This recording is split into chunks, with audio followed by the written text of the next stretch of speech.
So I'm here with Joe, who is our resident GTA expert. He's worked with all the forums, he's worked with modders, he's done loads of stories on GTA for us. And we're basically going to sum up all of the GTA 6 rumours. Now, just a heads up, we're not going to show any leaked gameplay or footage, mainly because we'll get our wrists slapped by either our bosses or Rockstar will come over themselves and tell us off. But what we are going to be covering is we're going to be talking about the two protagonists, the setting, how big it is, what's going to happen to GTA Online, returning characters, and any final rumours. And basically, a bunch of this has been cemented in the leaks, so we are going to be talking about the leaks, but we're not going to be showing you anything. So, Joe, straight away, first things first, two protagonists. Again, through the leak footage, which was in development, and not sure what stage in development that was, but whereas GTA 5 would have that kind of, exploding map that takes you up and then over to the characters, this seemed a lot quicker. If the internet rumours are to be believed, it's Jason and Lucia, which marks the first playable female character since the top-down GTAs. Part of the dynamic of GTA 5, which I absolutely loved and a lot of other people, was the three main protagonists. The way of telling the story is fantastic. Like we've seen with Spider-Man, and the loading times is just incredible. And knowing Rockstar, I bet you there's a mechanic built in there somewhere, or they're going to use it as a very interesting way conceptually to, like, mid-heist. You're literally switching between driving and shooting or something like that. It's going to be really interesting to see what they do with the two protagonists. Now, a lot of people have talked about Tokyo was mentioned, London again was mentioned, so many places.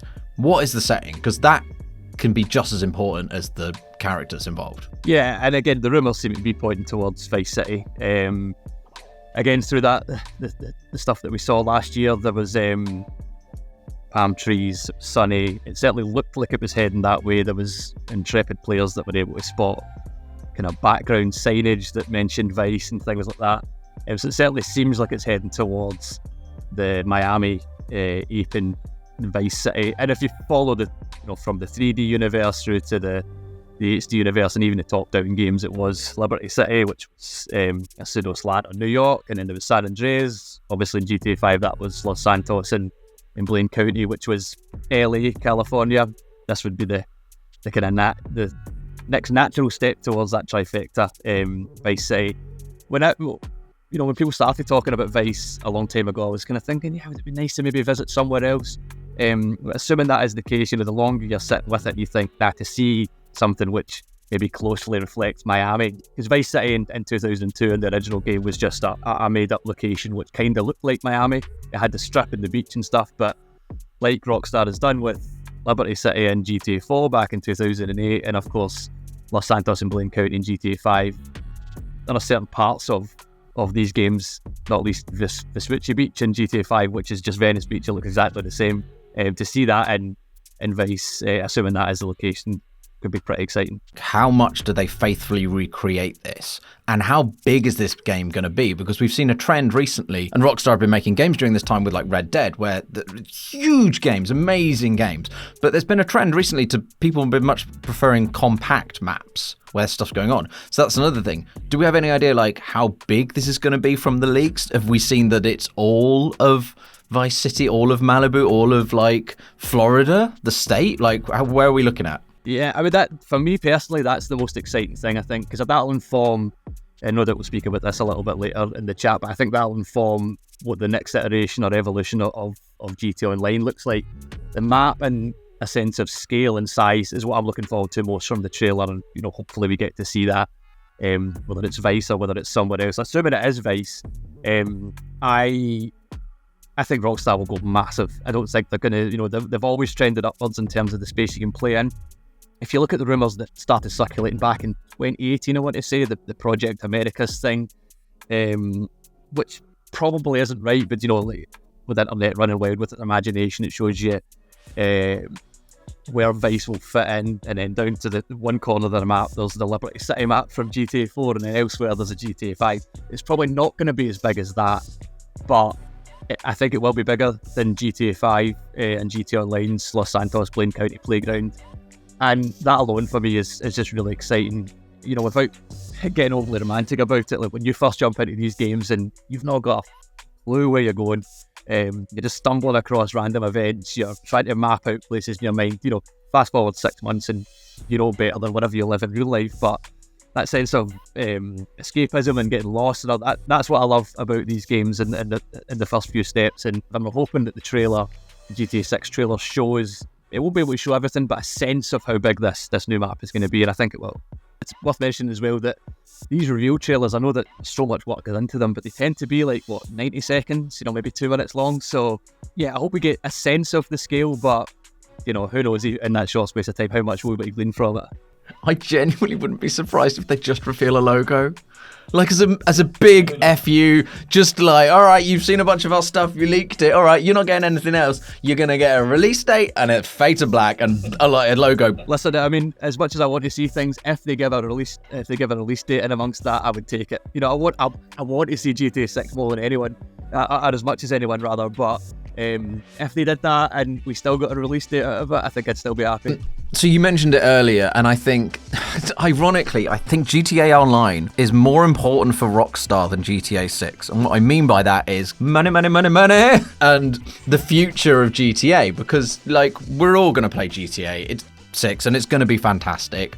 And we'll dump, 50 to 100 hours into the campaign, if that's what you can call it, the story, the tail end, and the future of Rockstar and GTA, and what Take-Two have said that they're going to make billions on. We all know that that's GTA Online. So how does GTA Online look? Do they keep the locations they've got at the moment and add to it? Is it a hard reset? Is it do we have any information on what's going to be happening to GTA Online? Yeah, I don't know.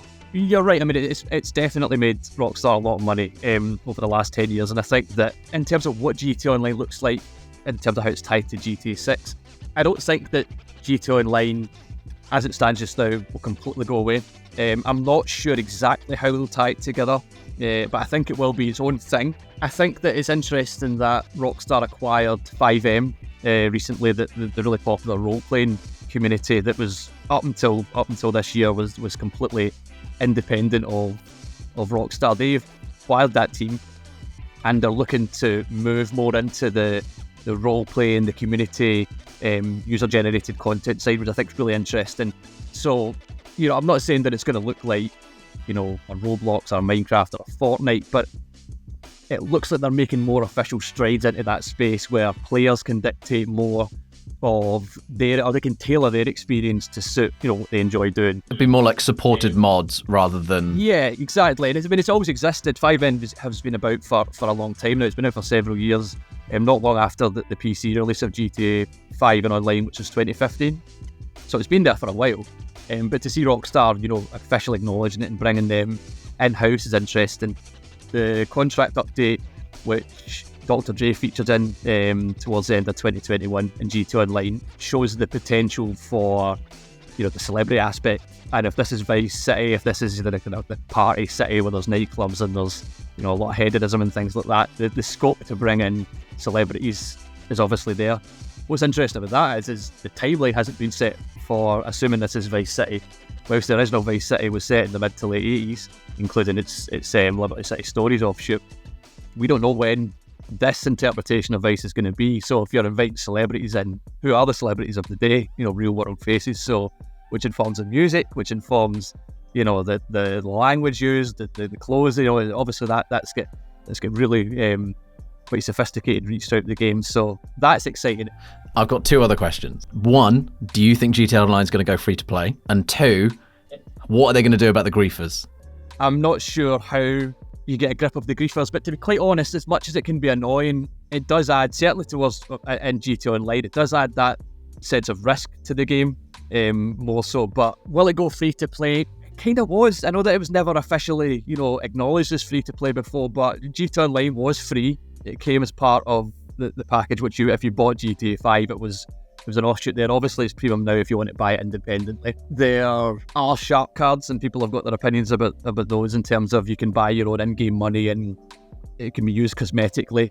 But there's always that grind aspect as well. Again, made much more difficult if there are too many griefers there. Oh no, that was just my gripes. Yeah, well, listen, they're completely legitimate gripes, but what I think's interesting, or what is worth bearing in mind, but when we see this, that's where the rumours kick in. It's all we can speculate just now at this point, but it's when people have tangible, moving pictures of how GTA 6 actually looks, that the keyboard detectives come out in force because, oh, did you see this? Did you see this? This might relate to GTA Online. This might relate to GTA 6. I guarantee you there is going to be a shot of like the back of somebody's head or a jacket or something which links to or suggests returning characters, because that is another huge rumor, and there's been a lot of people on Twitter or updating voiceover actors, updating their LinkedIn profiles or various things. So what do we know about maybe returning characters?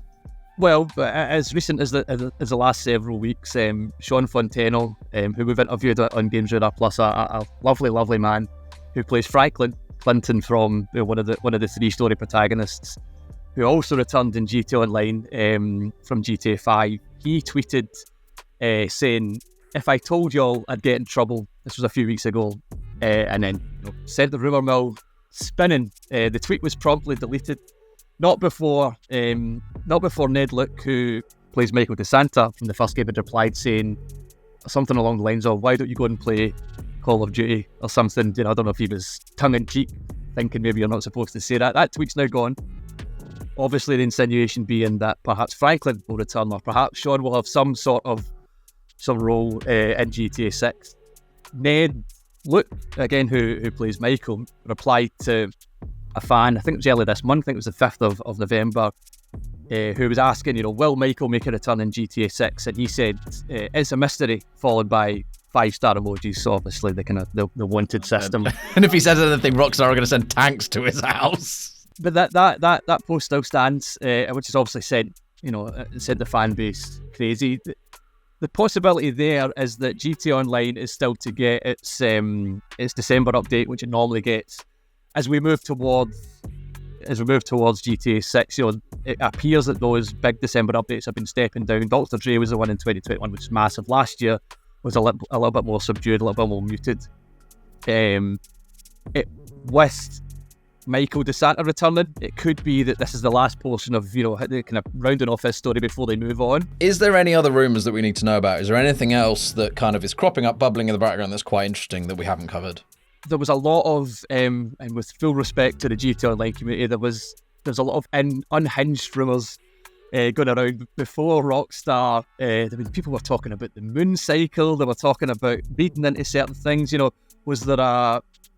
was telephone poles lined up in a certain way in the background, kind of looked like a V and a 1, which could be 6. Probably should have said this at the start of the conversation. We don't know for sure that the next GTA is going to be called GTA 6 either.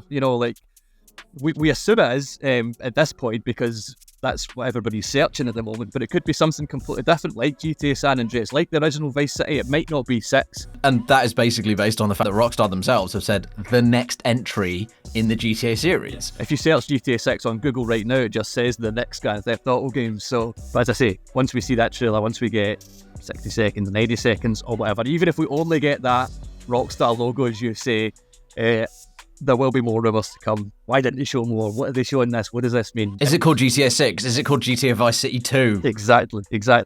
Which is, it's exciting. It's exciting. All right, thank you. We will wait with bated breath until the start of December when Rockstar finally deign to drop the trailer for us, and then we can all have this conversation again. Oh, I like it! Denial! That is first part of the grieving process, brothers.